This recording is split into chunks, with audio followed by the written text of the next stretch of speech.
guys and girls, welcome back to Watch Your Time. So today I'm going to be featuring another Spinnaker on the channel. It's the Spinnaker Dumas, or Dumas, however you pronounce it. I reached out to Spinnaker actually. I sent them an email just inquiring if there's any watches they'd like any exposure given to, and fortunately I got a response from a lady called Shreya. She said I could choose one of the watches, and she sent me this one, the graphite grey one. So I had to choose choice of 5. Really like this watch. It's built like a tank. really nice, really good specs and stuff. So I really like Spinnaker, to be honest, guys. Spinnaker and Zelos are two brands that at the end of last year, start of this year, I really wanted to get a bit more well acquainted with. I think they make sensational watches for the price. The value in them is incredible. The build quality, they seem to be making all the right noises. So they're two brands that even moving forward are going to try and feature, because I think for the average Joe, not unplugging my mate, although do go over and see him. For the average Joe in the street and stuff, they won't have really heard of these brands because they're relatively new, but they're definitely brands that you should really consider, guys. Like, I love Seiko and stuff like that, but value for money, Spinnaker and Zelos offer much better value for money in terms of the specs and stuff. Obviously they don't have the history, but the specs, yeah, this Spinnaker is sensational. Sandblast finish, the strap on it is sensational. Mill clasp, Sapphire Crystal. It's got all the bells and whistles. Honestly, it's really well made, and it's one that you should definitely consider. My friend over at Somewhere in Time, Adrian, put me on to. He bought one, and I looked at it and really liked it. So fortunately, I've got my own one now, and it's definitely one that you should consider. And just have a look. I'll leave a link in the description. You can always peruse the options you have with Spinnaker. Excuse me, that's my son. It's definitely worth having a look at. But yeah, I hope you enjoyed the video. And guys, thank you for tuning back in. I appreciate all the support. We're moving forward, and yeah, it's not lost to me. I appreciate all of you.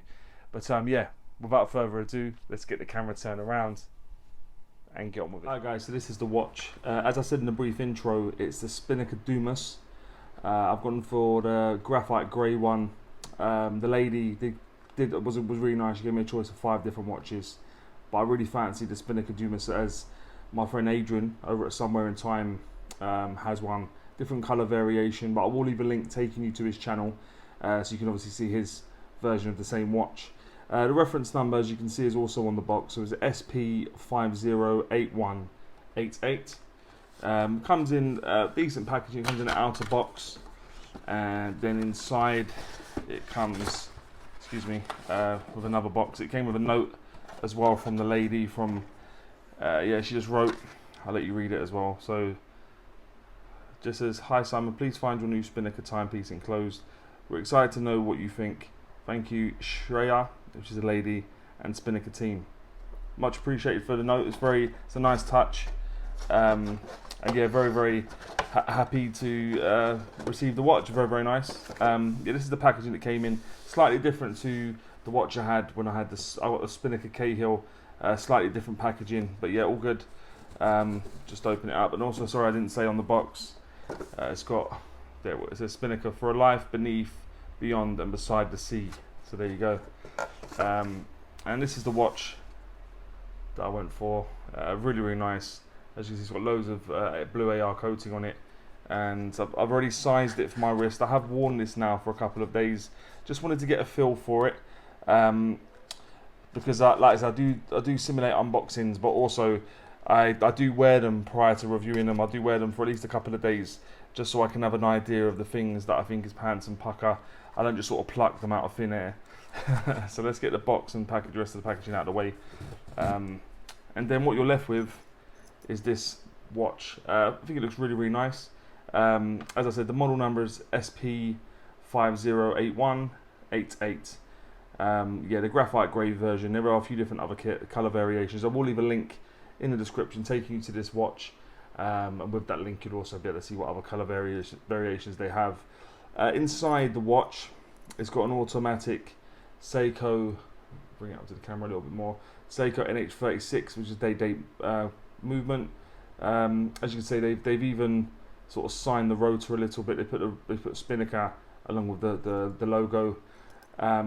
the case material, so this basically everything. So the case material, crown, it's got a little section it isn't. It's got the ceramic bezel insert. Apart from that, is all stainless steel.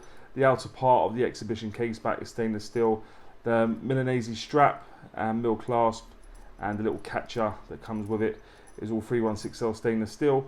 Nice mixture, to be honest. For the most part, this watch is all sandblast finished and looks really, really nice. I do like that. It's the first watch I've had that's all finished like that, and I dare to say it probably would wear quite well because of it over time. The case thickness is 15mm from top to bottom.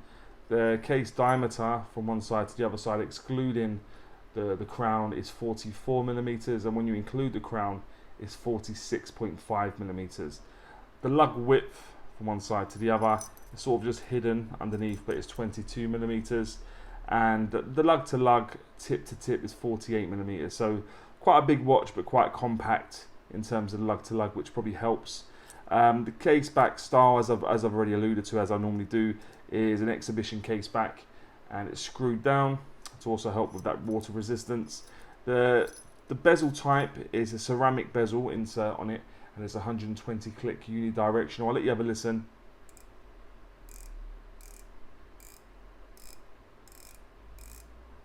Yeah, I'm not a huge fan of the sounds, to be honest. It lines up nicely, good clicks, but it's a bit tinny, but we'll talk about that in a little while. The crown is signed and actually done quite nicely. They've almost added a little bit of plastic with the symbol on the end, and it's all screwed down. We'll go into that again once we cover the dial. But yeah, knurling on it's very, very well done. No problems screwing it and unscrewing it. Well done. As I said, the strap material is a Milanese strap mesh, and it's sort of like 3-4 mils thick. That is a proper strap. That is very, very sturdy, and in line with the rest of the watch, really, because it's really well made and quite solid. The clasp is fully milled, and it's a friction release. There's no push pin. There's no buttons to release it. It's friction release. It clicks in, and then you can just open it. And like a lot of watches, you flick that part open, and you'll be able to adjust the size. Very, very easy. You ain't got to get no tools out to adjust it, which is nice. The crystal covering that dial is a sapphire crystal. It looks like a flat bit of sapphire crystal to me. It looks a bit boxed, actually, sapphire crystal, and it's got plenty of blue AR coating, as you probably could pick up on my camera. The water resistance of this watch, as also denoted down at the 6 o'clock, is 300 meters, which gives you 100 feet of water resistance. So yeah, with that sort of water resistance, you haven't got to really worry about it. It does remind me a little bit of a watch that I already own in terms of the Zelos Hammerhead version 3. They're both weighty watches, very solid. So let me know if you'd like me to do a comparison actually with that watch. I would like to do that in the future if it's something you guys would watch. So just leave a comment, let me know if that's something you'd be interested in. So yeah, water resistance, 300 meters, 30 atmospheres. The weight will appear in the top right hand corner. This is not a small watch, guys. It weighs in about 200 grams, give or take. So yeah, big watch. But let's have a look at the dial in a bit more detail, guys. So what you have on this watch is you have a minute track that's raised, going around the outside. At every hour you have orange, every hour, and then the rest of them you just have a minute each time. Inside that you've got I'd say applied indices, but it's not. It's also part of the minute track. You've got a lume inside those. Obviously they're slightly different at the 12, 6 and 9 o'clock, just denoting that what you normally get on watches, to be quite honest. At the 3 o'clock, excuse me, you have the date window. So the date window, which you then also, so it would tell me it's got NH35, not NH36 in it, so I'll correct that. Below the indices at the 12, you've got Spinnaker in script writing, they haven't put their logo on there, and just above the indices at the 6 o'clock, you have automatic 100 feet / 300 meters. And what I do like, guys, is I do like the contrast with the fact they've added orange in it. So you've got orange with the minute hand, and you've also got around on the minute track, they put it every hour. Just sort of ties in, adds a nice bit of colour as a contrast to all the grey. And also you've got sort of like off-white or creamy colour for the indices and on the bezel. And yeah, the bezel's all loomed as well, and the lume on this watch, guys, is sensational. And given the fact it's an NH35 movement, it's a hacking hand winding movement. So you unscrew it, it gives you a nice satisfying pop, which I do like when it pops out, just to let you know it's there. When it's in this position, you can hand wind it. So if you screw it away from you, it will hand wind. If you take it out to the first position, I'll run through back to 16 because that's the date today, but you can run through to 16. People are going to be pulling their hair out because of the position of the hands, but I'm quite happy to do it with this. If you feel, as I've said before guys, if you feel any friction when you're doing this, just stop. Yeah, friction is not a good thing on your movement, so do stop. Pull it out to the second position or hack, and then obviously you can change the time and stuff. I won't do that just now, but yeah, that's the movement. Yeah, rugged, reliable movement, hacking, hand winding, and I've not had any problems screwing it and unscrewing it. But the one time, oh there you go, the one time I'm doing it on camera, it was proving a problem. But yeah, generally there's no problem with that. But yeah, the dial's really nice. Like I said, I went for the grey. There's a few different other colour variations. My friend Adrian's got a white one, and there's a couple of others. But yeah, this is the one I opted for. Really like the look of this. But let me pop it on my wrist. I've sized it for myself, and there's quite a little bit of leeway to go either side, so it's probably going to fit various size wrists. I don't know if you'd wear it on two smaller wrists, given the fact that it's quite a large watch. It's probably at the top end, really, guys, of what I would wear. But again, that's just a subjective thing. But that's what it looks like on me. Excuse me. So yeah, my wrist is just above a 7-inch wrist, and as I say, it's not a small watch by any stretch, but that's what it looks like on my wrist. But yeah, but like I said, you'll get a better feel for it when it's outside in normal lighting conditions. But yeah, that'll take me on now to what I think is pants and Pukka. So as always, we'll start with pants, we'll end on a high with Pukka. So what I think is pants is, yeah, the bezel sounds, guys. The only thing I've had that's similar in terms of how it sounds, I had a rotary aqua speed some time ago. Yeah, it sounded a bit like that, a bit tinny, which is a bit unfortunate. I'll let you have another listen.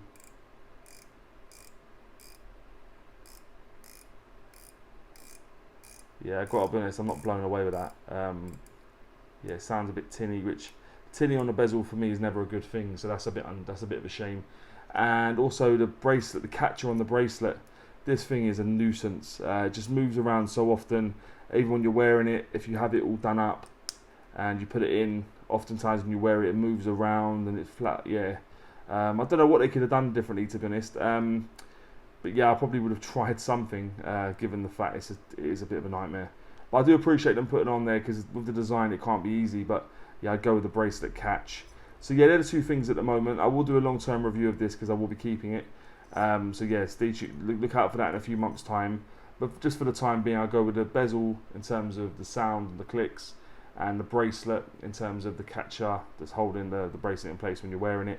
In terms of what I think is Pukka, going to be quite a bit more, because I do actually quite like this watch. So I'd go with the Sapphire Crystal, the box Sapphire Crystal. I would go with the dial in terms of the grey and the orange. I do like that. I do like the fact you've got, yeah, it looks really nice. I do like the lume on this, guys, is sensational. As good as the Zelos, which I didn't think I'd be saying. It's amazing, outstanding. The bezel alignment is very, very good. So although the sounds are not quite to my taste, the alignment is fantastic. I do like the angular case, different angles. It's kind of like a bit similar to Samurai, but different. I do like that. I do like what they've done with that. I do like, obviously, the movement, a Seiko movement inside, and I do like the sandblast finishing on it. To be honest, they put on the mill clasp, the case, a lot of the elements of sandblast finish, and it looks really cool. I've got to be honest, I do really, really like it. And after that, just the fit and finish of it, everything's nicely done. Everything fits well. The bracelet's done well. Yeah, everything is just done to a really good standard. Spinnaker, I know they're probably not a brand that are over familiar for people that are not really into watches, but if anyone watches this watch and not sure about getting the Spinnaker, but this is my second one, and they are outstanding, to be honest. They're really, really good watches. They're made to such a high level, and for 300 quid, $400, it's money well spent, to be honest, I would say. So to surmise what I think is Pukka, I'll go with the Sapphire Crystal, the dial, the lume, which you'll see at the end, the bezel alignment, the angular finishing on the case, the movement, the sandblast finish in terms of the case and stuff, and just the fit and finish generally. And that will take me on to whether I'd recommend this watch. And yeah, I would 100% recommend this watch. All I would say is just be minded, it's not a small watch, so because of the dimensions, it's not going to fit smaller wrists.